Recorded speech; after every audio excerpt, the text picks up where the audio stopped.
नमस्कार, आप सुन रहे हैं रेडियो मनी 9 पर प्रॉपर्टी वाला का वीकली बुलेटिन। मैं हूं अमन गुप्ता और यहां मैं आपको दूंगा बीते हफ्ते में रियल एस्टेट और प्रॉपर्टी बाजार से जुड़ी बड़ी हलचलों की जानकारी।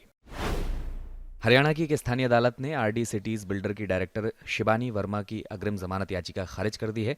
आरडी सिटीज बिल्डर ने आरडी सिटी में आर्थिक रूप से कमजोर वर्ग के लिए बनाए जाने वाले मकानों में धांधली की थी। बिल्डर ने 2002 से लेकर 2004 तक ईडब्ल्यूएस के वास्ते बनाए जाने वाले प्रोजेक्ट के लिए जिस जमीन पर लाइसेंस लिया था वो जमीन विवादित थी। इस मामले की सुनवाई करते हुए एडिशनल सेशन जज जसबीर सिंह ने पाया कि आरोप गंभीर थे और ऐसे अपराधों को हल्के रूप में लेना अन्याय होगा। इन्वेस्टर्स का आरोप यह भी है कि बिल्डर ने जिस जमीन पर प्रोजेक्ट पास कराया था उसमें बिल्डर ने अपनी जमीन के साथ दूसरे लोगों की जमीन भी दिखा दी थी। इस पर बिल्डर का मालिकाना हक भी नहीं था। लोगों की शिकायत पर सेक्टर 53 थाना पुलिस ने 17 सितंबर 2021 को आरडी सिटीज बिल्डर के डायरेक्टर्स के खिलाफ धोखाधड़ी का मामला दर्ज किया था। सुप्रीम कोर्ट ने Maharashtra housing and area development authority यानी महाडा को 246 हाउसिंग डेवलपमेंट और रीडेवलपमेंट प्रोजेक्ट्स में बिल्डर्स द्वारा सरेंडर किए गए सरप्लस एरिया की डिटेल और अगस्त 2022 तक बिल्डर्स के खिलाफ महाडा द्वारा दर्ज एफआईआर का स्टेटस सबमिट करने को कहा है। सुप्रीम कोर्ट की बेंच ने इस आदेश के साथ महाडा को ही मुश्किल में डाल दिया है, क्योंकि MHADA supreme court Bombay high court के उस आदेश को चुनौती देने पहुंचा था जिसमें बॉम्बे हाई कोर्ट ने इकोनॉमिक ऑफेंसेस विंग के जरिए अथॉरिटी के ही उन अधिकारियों पर एफआईआर करने का आदेश दिया था जिन्होंने बिल्डर्स के साथ मिलीभगत करके सरप्लस एरिया सरेंडर नहीं करवाया था। इस सरप्लस जगह का इस्तेमाल जरूरतमंदों को घर दिलाने के लिए किया जाना था। इन्फोर्समेंट डायरेक्टरेट यानी ईडी ने इंडियन रेड क्रॉस सोसाइटी के पदाधिकारियों की 3 करोड़ 37 लाख रुपए की संपत्ति कुर्क की है।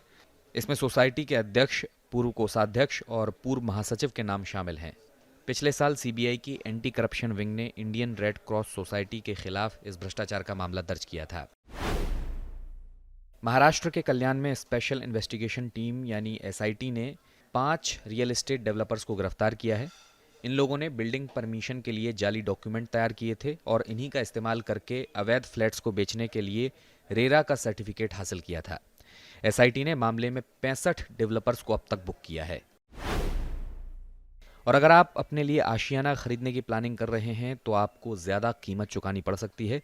2022 में घरों की औसत कीमतों में 5% का इजाफा हुआ है।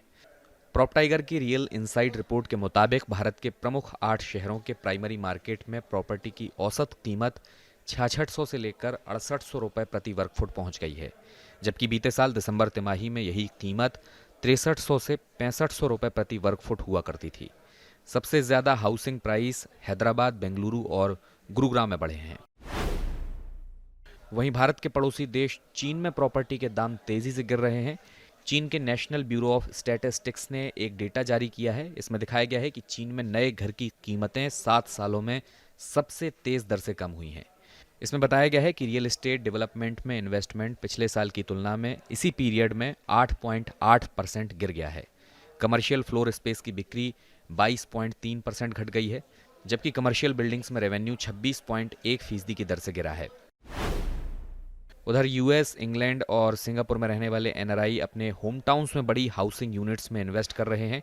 19 से 20 नवंबर तक सिंगापुर में हुए एक प्रॉपर्टी शो में भाग लेने वाले रियल एस्टेट एक्सपर्ट्स ने कहा है कि एनआरआईज भी अब एक्सटेंडेड फैमिलीज के साथ सेटल हो रहे हैं और लोगों ने महामारी से सबक लिया है कि परिवार के सदस्यों के साथ रहना बहुत मददगार होता है और ऐसी स्थिति में घर से काम करना भी एक ज़रूरत बन गई है। ऐसे में विदेशों में रहने वाले भारतीय अपने होम टाउन्स में ही प्रॉपर्टी के इन्वेस्टमेंट में रुचि दिखा रहे हैं। तो प्रॉपर्टी वाला के बुलेटिन में बस इतना ही। अगले हफ्ते गुरुवार को फिर आपसे मुलाकात होगी। आप सुनते रहिए रेडियो मनी 9 और बिजनेस फाइनेंस से जुड़ी खबरों से अपडेट रहने के लिए अभी डाउनलोड कीजिए मनी 9 का मोबाइल ऐप।